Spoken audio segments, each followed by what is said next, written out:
веруваме ќе биде и понатаму советувано и следено од вистински и искрени пријатели.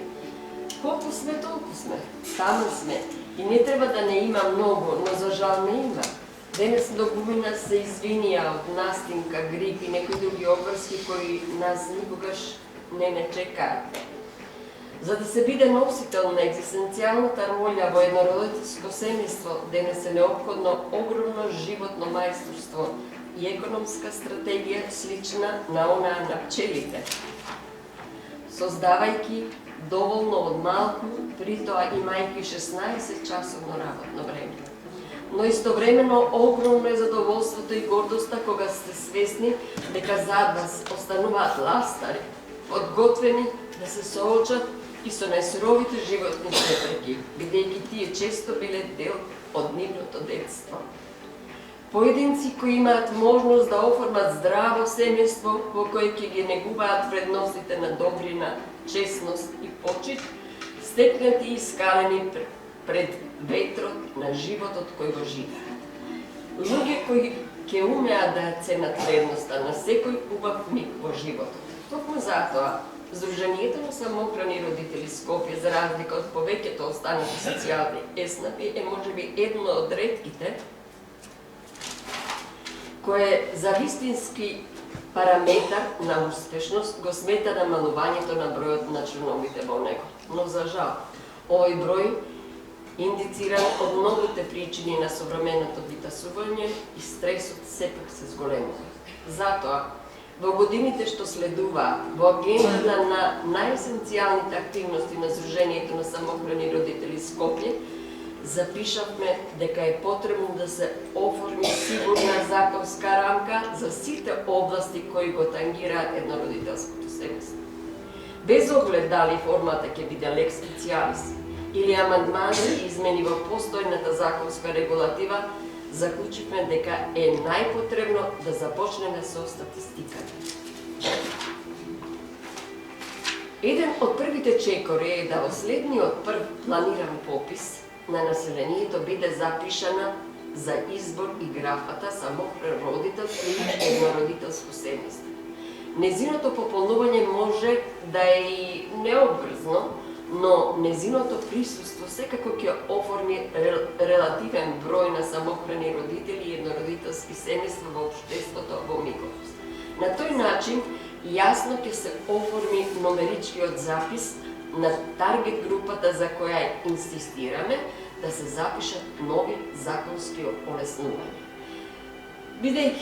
Бидејќи самохраниот родител своите грижи најчесто ги споделува само со мократа перница, кога темнината ја покрива неговата тага од децата.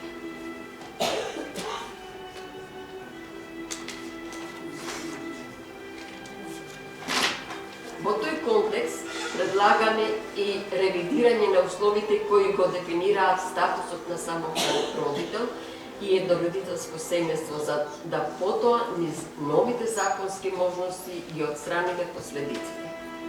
Иако Уставот јасно ја поддржува еднаквоста на сите граѓани, сепак самохраниот родител својата мака ја гасне во себе, влијајќи со тоа на своите работни и психомоторични способности. Кога раснат децата, тој станува единствениот борец кој треба да ги адаптира и да им ги посочи сите замки на суперегото, кое особено кај нас е постојано во транзиција. Тешки задачи, но сладок вкус на успехот, со само една детска насмевка за постигнат успех. Во изминатите 25 години докажавме дека умееме да го издржиме најтешкото, да обстоиме. Генерации на деца на самохраните родители и млади самохрани родители денес се и вработени, но неспорен е фактот дека поголемиот дел од нив се невработени, без собствен дом. Ова е еден апел до сите кои можат да помогнат да се подобри животниот стандард на самохраните родители и нивните деца, да ни помогнат во таа борба. Имено, досега повеќе генерации на самохрани родители и нивните деца во просториите на седиштето на Сдружението завршија курсеви за компјутерски програми, англиски јазик, албански јазик и научија да изработуваат ракотворби кои во своите мостри и текстури ја впиваа нашата нервоза. Дел од овие изработки ви се достапни во фоајето, во нив се ткаени и мигови од љубовта и радоста во еднородителско семејство. Почитувани, оваа можност ја користам да ви заблагодарам во име на самохраните родители на сите вас за многите добри дела кои ги имате сторено за еднородителските семејства, да им заблагодарам на сите медиуми за поддршката и на сите помагатели кои застанаа до нас. Ние сме секогаш отворени за соработка. Ви благодарам за вниманието и запомнете, животот е како огледало. Ако му се насмејнете, ќе ни се насмејте. И сега дозволете ми да ја повикам на беседа дамата, која ги разгази патиштата за да се оформи нашето здружение. Здружение кое е покрај се како феникс, обстојувајќи битисува додека ќе постои родителската љубов. Таа не дозволува и денес храбро како Ленче Кумановче ниту еден самохран родител да се чувствува како црна врана. Дамата, која по иницијатива на новинарката Тевута Крашница Чучкова е основоположник на првата невладина организација во државата, Сдруженијето на самохрани мајки, кое од таа 1994 година има свој статут и програма. Дами и господа, ве молам еден силен аплауз за новинарката и политиколог, мајката на Коста, Гордица Величковска.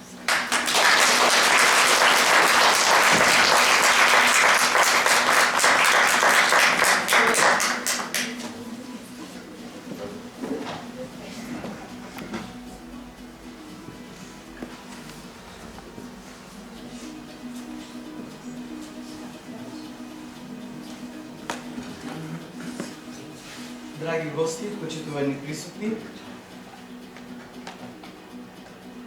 треба да се навратам во младоста, повеќе така сакам да кажам. Сега е пост, убаво е сите да заборавиме на се лошо што поминало. Сите сме повредени, било машко или женско, особено се повредени самохраните родители, било мажи или жени. Сигурно многумина од вас можеби не знаат какви беа почетоците и нема многу долга приказна да правам. Сакам само да кажам дека од никого не почнува ништо туку така едноставно. Тоа сите ние сме поврзани во еден убав ланец на креативност и на една желба за убаво утре. Не знам зошто и тоа време пред 4 век, нели овај сребрен јубилеј кој ви го честитам од срце, и тогаш не беше лошо да се носи тој белег на самохран родител, особено на самохрана мајка. Јас бев новинар, во тоа време невработен, хонорарен новинар, кој значи дека работеше 3 пати повеќе од вработените за да се здобие со решение. И во тој период колешката Тевута Крашница Чучкова ми приоѓа и ми зборува за идејата за формирање на Сдружение на самохрани мајки, дека токму јас сум таа личност што ќе има сила тоа да го направи, оти треба интелектуалец, треба енергична жена, треба вака, треба така. Јас бегавам незе. Реков не сакам, навистина не сакам, благодарам, не сакам. Зошто не сакам? Не сакам затоа што се чувствував како оној 100-ти војник на цар Самуил со едно око слепа која треба да ги води другите уште бетер од себе. Јас бев невработена, а знаев дека има жени кои се и без оформено образование и без решено стамбено прашање и со многу сија се други проблеми. И знаев дека тоа не е лесно и човек треба да биде реален, што може да процени. Значи самата не знаев како, сама бев со детенце мало, син ми беше 2-3 годинки, кому ја ќе го оставам детево за да се посветам на тоа здружение. Меѓутоа она беше толку упорна дека ќе ми помогне, дека ќе биде до мене, па Савка Тодоровска исто. Значи без тие две жени ја реков дека вечерва нема смисла јас да доаѓам. Јас сум првиот председател на Феникс и јас го направив статутот, го регистрирав тоа здружение, соработката веднаш и со Виолета Томовска ни почна, која беше пред нас. меѓутоа не беше регистрирано како здружение уште, па и помогнавме ние околу таа форма, нели? И тоа е тоа убаво дружење кое еве толку години не држи се уште да бидеме пријатели и надвор тоа. Може би се уште сум самохран, не може би, него се уште сум самохрана мајка, меѓутоа веќе е друго, затоа што синот веќе порасна, веќе е момче. Како се нафатив, значи? Како дипломиран политолог во Загреб, се сетив на мојот професор и на лектирите што ги читав и на идеалната држава на Платон, кој велеше во неговата идеална држава како треба да биде политичарот, според тоа и лидер, нели? Вели, не е најдобар оној политичар кој сака да биде на власт или лидер.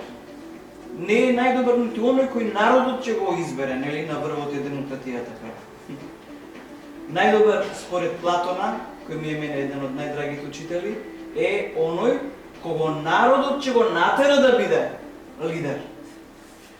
Теута беше таа која постојано мене ме буцкаше и не можев да избегам од теоријата која совладав, положив, која мораше да ја применам во практика и така се нафативете да бидам тој Стоти Самоилов војник и да ги поведам жените со поддршка на Савка и на женската организација, тогаш таму се собиравме во зградата на социјалистички. Немавме често можности па и дома по станови, мојата гарсонјера доаѓа, па други луѓе ни се прикучија. Сакам да кажам дека ми е многу драго што идејата се разви од одредени причини, јас се повлеков по тоа. Ако останев, може би ќе направи уште нешто, но немаше да магистрирам, немаше да отидам на стипендија на француска влада. Сметам дека и тоа е нешто што сум го направила, ќе дојдат луѓе други кои ќе го направат и драго ми е што препознавам некои од своите идеи што веќе се реализација благодарение на актуелната председателка. Значи и во првиот статут стоеше дека ако е здружение на самохрани мајки, бидејќи мораше такво да биде затоа што во рамките на организација на жени почнавме, меѓутоа не е исклучиво дека може и самохран родител да биде член. И во оваа прилика сакам да споменам еден човек кој никогаш не сум го споменала, Љубомир Гајдов, кој не е родител, меѓутоа е маж, кој силно ми помогнал во тие моменти на конституирање на здружението и благодарност до него, благодарност на Душко Миновски, кој тогаш беше самохран родител, во друга врвица помина, али работеше и како професионалец во социјалното, ми помагаше, пенка беше, и да не ги споменувам.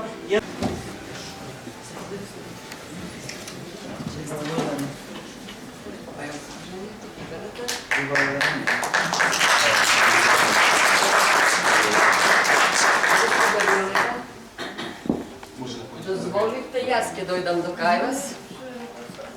Па една благодарница за песната што ви ја земавме како химна наша на...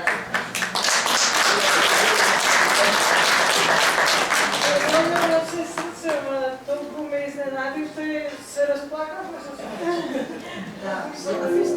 Добро, јас на крај ќе ви се заблагодарам